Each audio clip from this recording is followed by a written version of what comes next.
Bonjour tout le monde. Alors aujourd'hui, je réponds à la demande d'une élève qui m'a vivement recommandé de lui préparer ce dialogue. Le sujet est le suivant. Vous tentez de convaincre votre père d'installer une connexion Internet à domicile.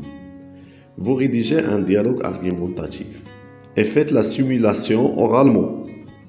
Alors tout de suite, on démarre le jeu de rôle. Voyons père, nous sommes les seuls dans le quartier à être privés d'une connexion à domicile. Et quand le professeur me charge de faire un exposé, je suis obligé d'aller au cyber du quartier. Ne voyez-vous pas que c'est une perte de temps? Pas question. Veux-tu me faire croire qu'une connexion à domicile économise le temps? Au contraire, c'est une véritable perte du temps. Passer une nuit blanche devant l'écran en train de chatter au détriment des devoirs scolaires. Que nommes-tu cela? Pas forcément, cher père, il ne faut pas généraliser. L'Internet, je l'avoue, est une arme à double tranchant. Ça dépend de notre usage de cet outil. Drôle d'argument. Inutile de chercher à me convaincre. Une connexion chez moi? C'est hors de question. Je comprends bien vos soucis, cher père. Vous craignez que je ne puisse pas conjuguer l'étude avec les loisirs?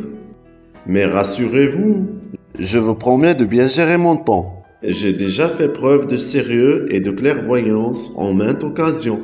Je vais faire de mon mieux pour l'utiliser à bon escient. Je vous en supplie, vénéré père.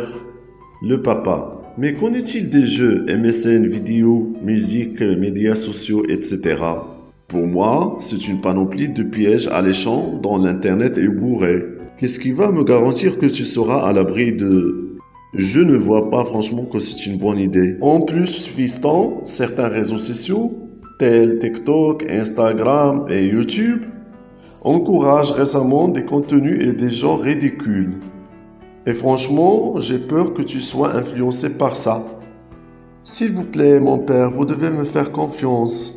Je vous rassure que je serai très sélectif et j'utiliserai Internet d'une manière rationnelle. Car Internet reste un bon moyen pour s'épanouir et se cultiver. Bon sang. Écoute, fiston, franchement, Je suis inquiet que tu sois dépendant d'Internet. Car Internet. l'usage excessif d'Internet crée chez l'usager une sorte de dépendance et de motivation. De manière semblable à une personne qui s'adonne à la drogue. Et franchement, je ne souhaite pas que mon fils soit toxicomane ou bien dépendant à quelque chose. Le fils d'une manière suppliante. S'il vous plaît, mon père, je vais utiliser l'Internet qu'une heure par jour. Et sauf en cas de besoin ou d'exercice ou de recherche. En plus, Internet m'aidera sûrement à améliorer ma langue française. Vous savez très bien, mon père, que j'ai des difficultés en français et surtout en grammaire. Et si vous voulez, cher papa, on fera un compromis. Vous ferez un abonnement d'un seul mois. Et vous allez remarquer par vous-même ma progression. Sinon, dans le cas inverse, vous pouvez résilier le contrat. Alors, que dites-vous maintenant, cher père? S'il vous plaît, dites oui, s'il vous plaît. D'accord, fiston. Franchement, tu m'as convaincu avec tes arguments. Mais à condition, nous allons faire un test d'un mois d'abonnement. Et si tu es concentré dans tes études, et si tu obtiens de bonnes notes, nous garderons notre abonnement. Sinon, tu me connais, je suis capable de résilier le contrat à n'importe quel moment. Waouh, je suis très heureux. D'accord, gentil père. J'accepte ta proposition. Marché conclu. Petit renard, tu m'as convaincu.